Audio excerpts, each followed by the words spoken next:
trigger this reaction out of people, and they want to separate people, right? Inherently, all Democrats are bad. Or if you're a Republican, inherently, all Democrats are bad. Or if you're a Democrat, inherently, all Republicans are stupid. Yeah, it's a huge topic. So basically, what are you going to do with this practically?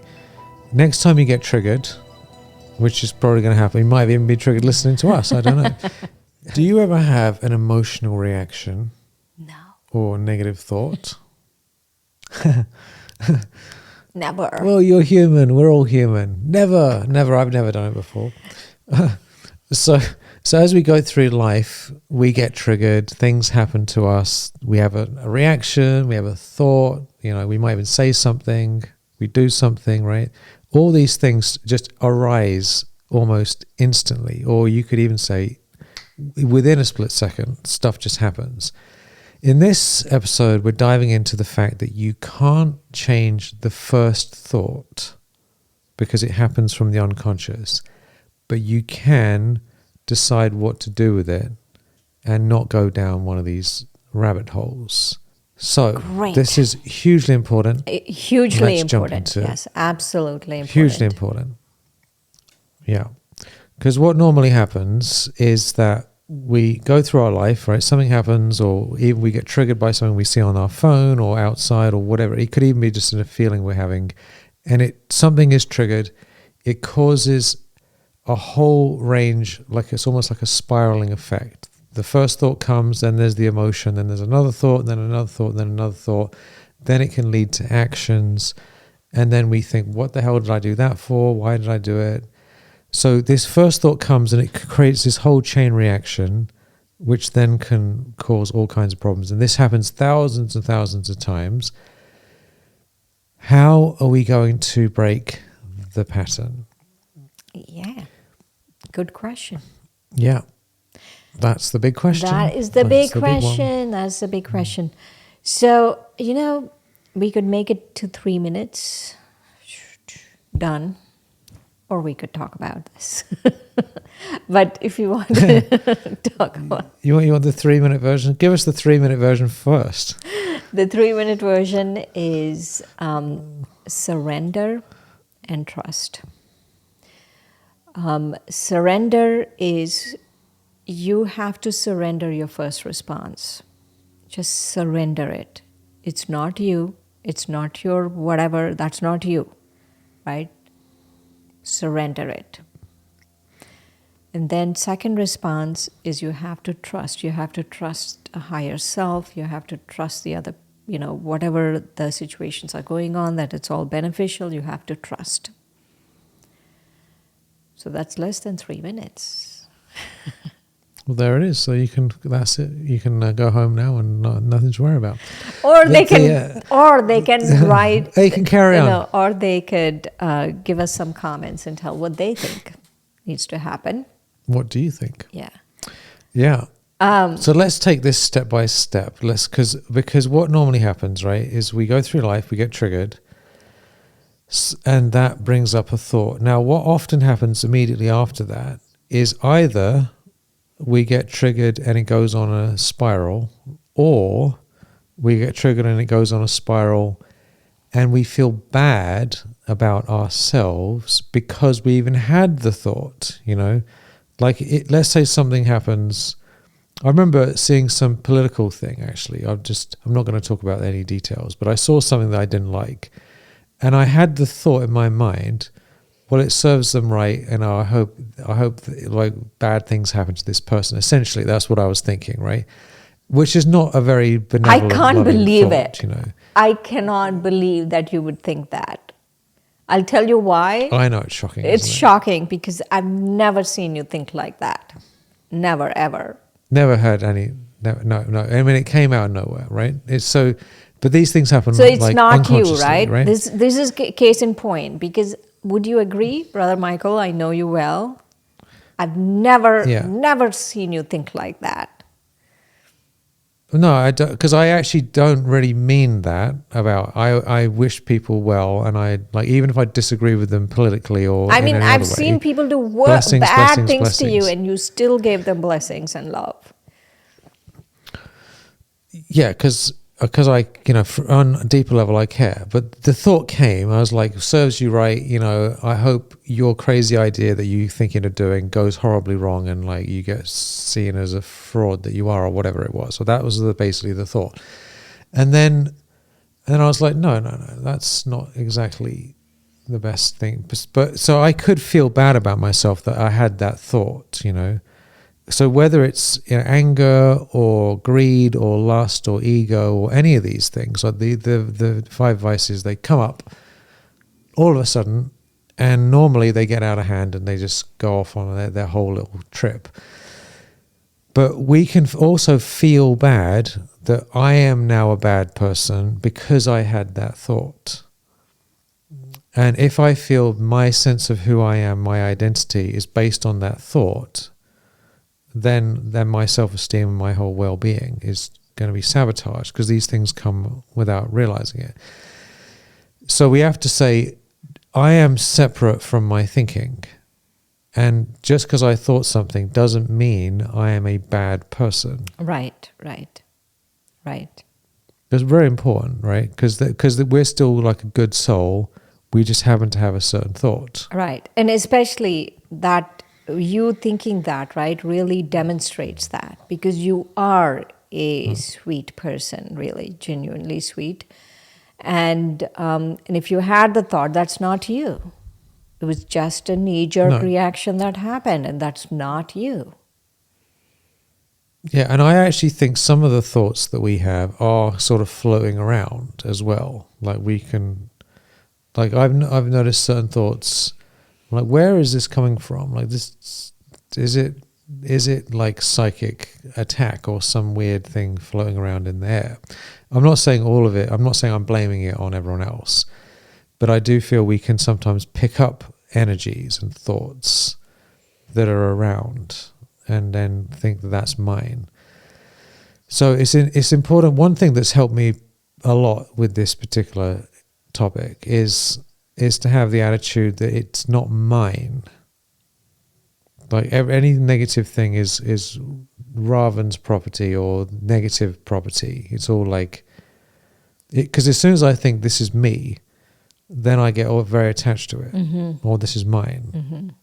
But when I say that's just a thought, that is the property of negativity, and it just happened to arise, then I'm much more able to release it. Right. So there's but a lot if I think I'm a bad person and this is my thought, then it's not going to go away. Yeah, there's a lot of research on this, right? I'm encouraging Shireen to do research, and look what she's doing. Look at all this great research. I'm sure everyone's enjoying it. This is because it's good to know, isn't it? These aren't just spiritual principles. There's actually research. There is a lot of things. research around this, and so there's a lot of research on the brain, right?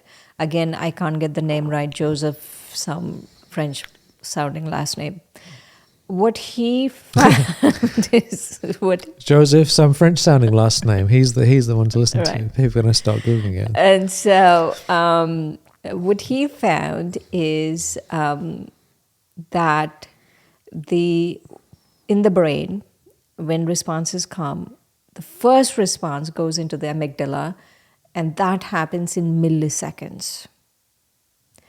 And then the second response goes, which is the choice response, goes through the prefrontal cortex, which is where you have the thinking feeling, the thinking choice part of the brain, right? The prefrontal cortex. And so another gentleman, I don't really remember his name either, he calls it the amygdala hijack. And I love that word, the amygdala hijack, right? Because we're just getting hijacked. And not to feel bad because we are getting hijacked. You don't blame the victim for getting hijacked. Right? I'm not suggesting you think of yourself as a victim, but you don't, let's say a plane is getting hijacked, you're not going to blame the passengers and say, hey, well, you're bad people, you got hijacked. No.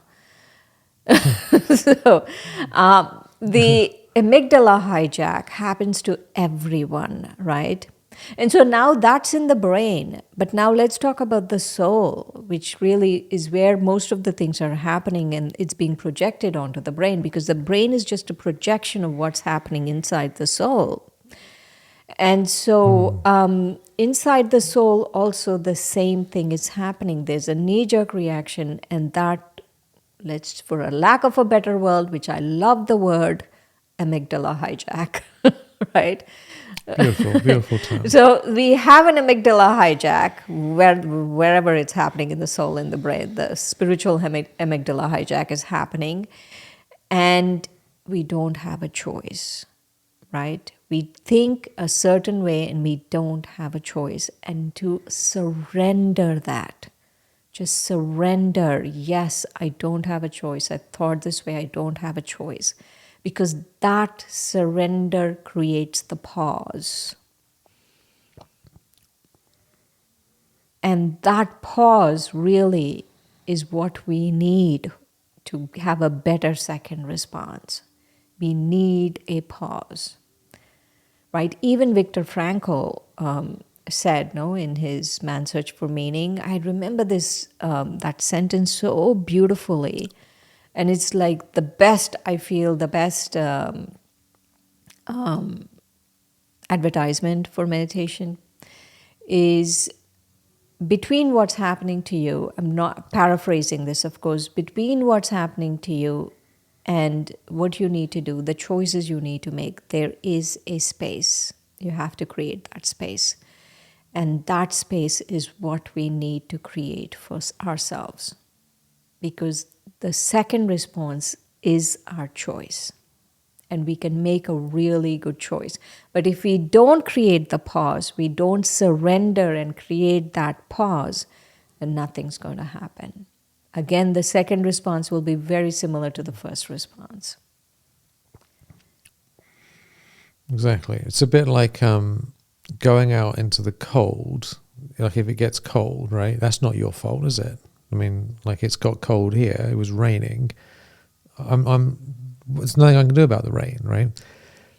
But I can decide to wear appropriate clothing, right? That's a choice. I can say, oh, I went outside and it's cold. Oh no! Oh my god! And then start to get freezing outside, right? That's kind of what we're talking about.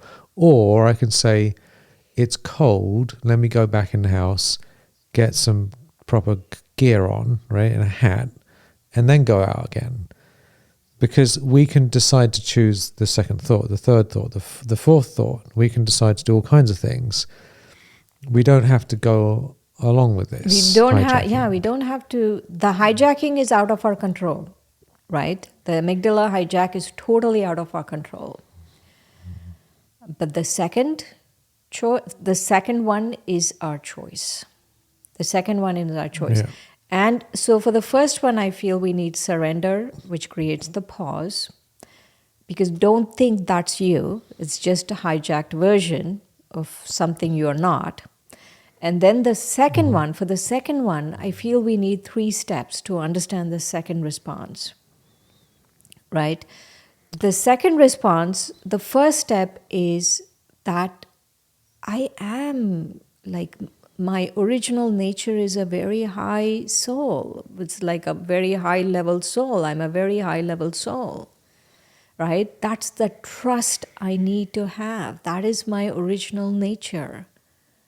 I'm a supremely wonderful soul. And that's a really important trust, right? Because a lot of people can tell you a lot of things. A lot of things have happened in our lives which keep telling us differently, but that's not true. What's true is you're a very beautiful soul. You're a beautiful, peaceful, wonderful being. And you have to trust that your joy, your kindness, your simplicity, your lightness, your everything, you have to trust that. That's who you are. Sounds like it's 2 steps, really, isn't it? One is you get hijacked. So let's keep with this analogy a little bit, right? Let's imagine you're going somewhere and you get hijacked, right? It's not a permanent hijacking. There is a way out of the hijacking. If you just did this one thing or you went over here, you're no longer hijacked, right? But most of the time, people are not thinking about any other option other than just going along with it. You know, like imagine you were hijacked, like in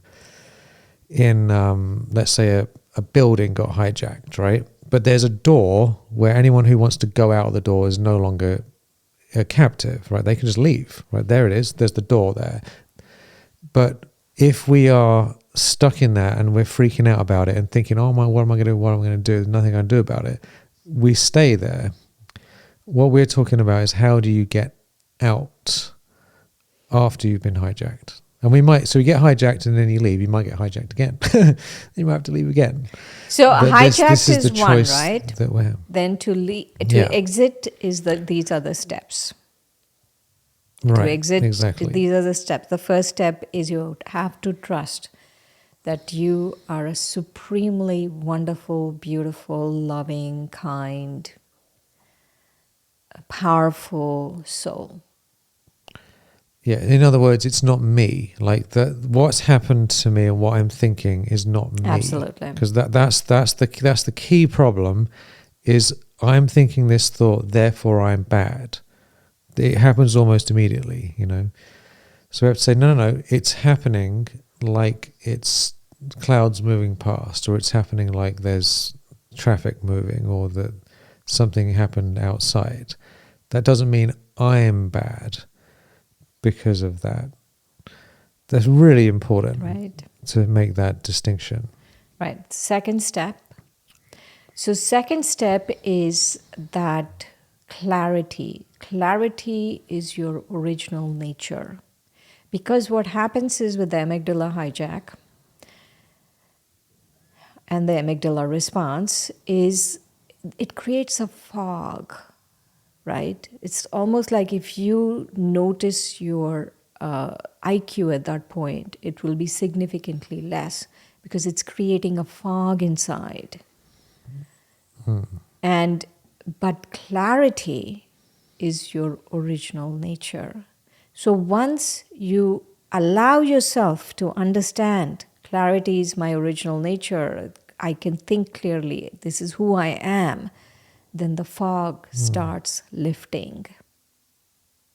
Then the exit becomes very obvious. Otherwise, the exit is camouflaged by the fog of whatever, the amygdala hijack. And we have to surrender to God immediately. I mean, one thing that's helped me profoundly is surrender whatever is coming up the moment it arises. Because the quicker the better, right? Because you have to remember that the longer we wait to do any work on ourselves when we have these thoughts or feelings, the longer we wait, the harder it is to change it. So the sooner we can surrender it, the better it is, because there's less to surrender, right? Because if a thought comes and I say, immediately let it go, I'm a soul and I let it go, it hasn't got out of hand at that point. Yeah. It's just a thought.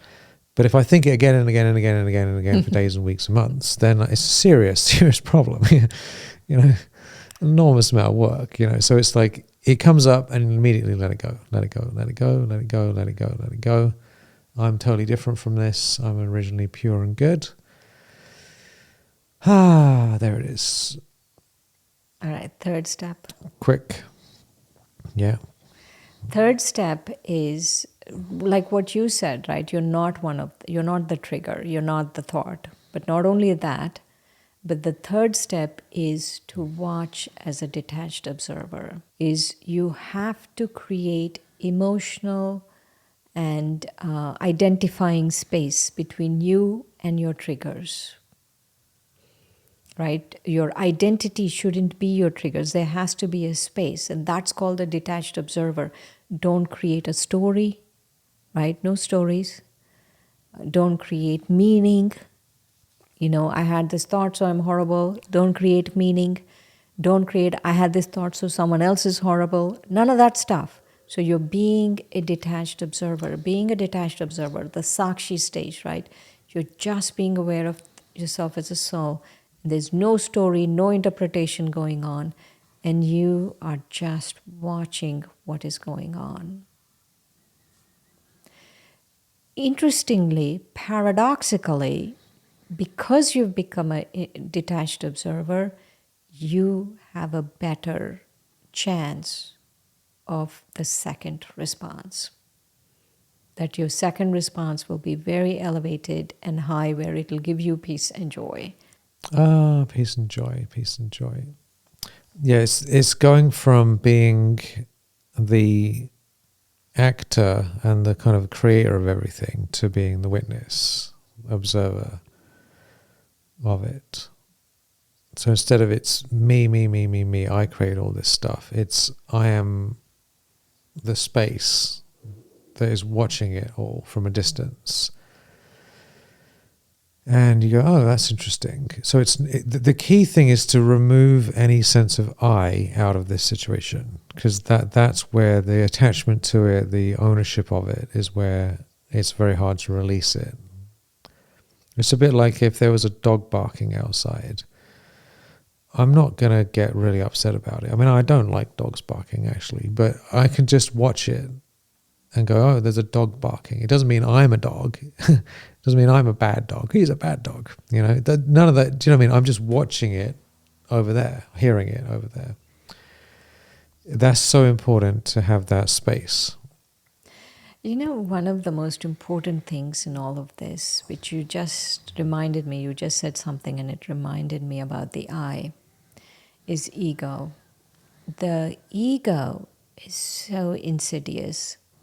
Ego really is telling you, oh, you are that first, thing. You are the first reaction. And also, not only you're the first reaction, you start blaming people. Oh, because of everyone else, this is happening. And then you start becoming a victim. Oh, because of whatever, this is, victim. Or you think everyone's an idiot, this and that, So both sides of the ego, right? You think you're not enough, or you think you're the best ever. And so better than everyone else. And so what happens is ego, to really get rid of ego, is a very high destination. Very high destination, right? And we use the word body consciousness in our terminology, where the soul is either aware of itself as a soul, and when the soul is aware of itself as a soul, then it's soul conscious. And the soul thinks it's the body. It's unconsciously thinking it's the body. And that's body consciousness. And so I've been interchanging body consciousness with the ego. Because why am I thinking I'm the body? Because of ego. There's a lot of that going around. And it's way beyond the scope of this podcast to talk about how to get rid of ego, because that's that's very advanced level spirituality. Yeah, it's advanced level. And I will tell you when I got rid of it. So stay tuned till I get rid of it. Till then, not talking about it. There's no ego. Well, the one thing that helps a little bit with this is the ego fundamentally is all about being right. It wants to prove itself right all the time. It always has my opinion's the best. I'm right about everything. Everything should be the way I like it. Or even if it's like insecurity, it's still being right about something in one way or another. So if we can say, I don't need to be right. Or the first response is not right. Point, right? Yeah, I don't get ego, attached to the first response. Right? Yeah. I don't need to be attached. First response. It's not right. Yeah. It's just coming up. And the reason we don't like certain things is because we're like, well, I expect myself, I have an idea of who I am, and I expect myself to act in a certain way. And if anything else happens, then it's like, oh dear, and they get all upset about it. And it shouldn't be like this, it should be like this. Most of the reactions against something in our life is because I don't like it the way it is. It should be different, and I know better. Like this political example that I mentioned earlier. I had an idea what I think is right in my arrogance about what I think should be going on in politics, and something else was happening, and that's what created that thought. Because I want it to be right. Because I know best. Because if everyone did everything I'm talking about, then everything will be fine. But of course, if I was in charge of America politically, I'm sure it would be terrible. No, but I want to say something about politics. Yeah. I feel that we are being manipulated into the division. It's like a divide and rule, right? There's this division of the right and the left and the this and that. And then they all, right, big business, big companies, right? Because they are the ones who own most of media and stuff. They amplify the worst in the other. They amplify it, right? And then because they want to trigger this reaction out of people, and they want to separate people, right? Inherently, all Democrats are bad. Or if you're a Republican, inherently, all Democrats are bad. Or if you're a Democrat, inherently, all Republicans are stupid. Something like that, right? That's what is happening. But we have to see who's the puppet, who's creating this, who's amplifying the worst in the other. I know we are going off tangent, but it's not really up to... No, but this is the whole thing, isn't it? Where do these thoughts come from? Who's causing the thoughts, And so we have to surrender it up and say, I'm nothing to do with any of this stuff. I'm a spiritual being, and I don't need to be right. I don't need to prove my point. I can just be the witness, be in peace, and surrender it to God, surrender it to God, surrender it to God the moment it arises, and be the spacious, graceful light that we are. Because if we don't do that, we're just going to get caught up in one thing or another and get upset about it. So, yeah, it's a huge topic. So basically, what are you going to do with this practically? Next time you get triggered, which is probably going to happen, you might even be triggered listening to us. I don't know. Of course, all Democrats are horrible, and of course, all Republicans are bad. Of course, they're all, and Brother Michael will be the best president. What are you talking about? No, I'm just joking. So it's like we don't know the whole spectrum of everything in the world and everything in life. We don't know all the details of everything. Let's at least acknowledge that, right? We don't have all the answers to everything. So that helps with a little bit of humility. And so things come up and we say, all right, I'm noticing it arising. I'm not bad because I'm having a thought. And now I'm choosing to get out of this hijacked situation by surrendering it to God. Surrender, realize that I'm a spiritual being. And then I can choose the second thought. I can redirect it. I can have a new second thought. You can't change the first thought, but you can change the second thought. And then the third thought, and then the fourth thought. And then if the original thought comes back again, then you have to surrender it and change the second thought again and again and again. And you just do this enough times, and then that trigger oftentimes will go away because you've already reprogrammed yourself. It's easier once you've done it a bunch of times. It still might come back. You might come back for years and years and years, but we just keep letting it go, letting it go.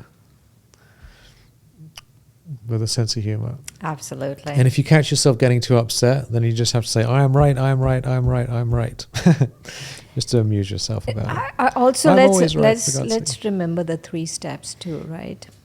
The 3 steps. Step 1 is trust. Trust that you are a supremely pure soul, supremely powerful, spiritually powerful soul. Trust that. Step number 2 is clarity is your original nature. The fog that's the first thought is created, that's not That's just a fog. You can see through it clearly. You have the ability to see through it clearly, and you will use that ability to see through it clearly. That's step number 2. And step number 3 is watch as a detached observer. Create a emotional space, thinking space, feeling space, physical space between your thoughts and you, the soul. Just they're there, and you're just watching as a detached observer. Yeah, so let us know in the comments what you learned from this. See what happens. This is a wonderful practice. And don't take yourself too seriously. I think that's the main thing. If we take ourselves too seriously, then we can't let go very easily. Right? Right. Yes, so let's have a blessing. This is God's blessing for you. Okay, do we have a number or... You can just pick it. Let's surrender to the correct blessing. Okay, self-respect or self-sovereignty? Well, they're both good, aren't they? I like self-sovereignty because it's beautiful. The blessing is beautiful. So this is God's blessing for you, self-sovereignty. You have created a safe, loving kingdom within yourself, ruling your heart and mind with joy. You lead your inner realm with gentleness and strength. Your internal conversations are filled with benevolence and encouragement.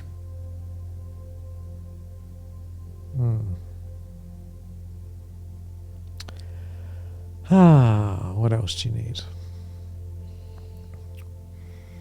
So, thank you, Shireen. Thank you, everyone, for listening, watching. I'd love to hear what you think. And just remember, you're not your thoughts. Lots of love and many blessings.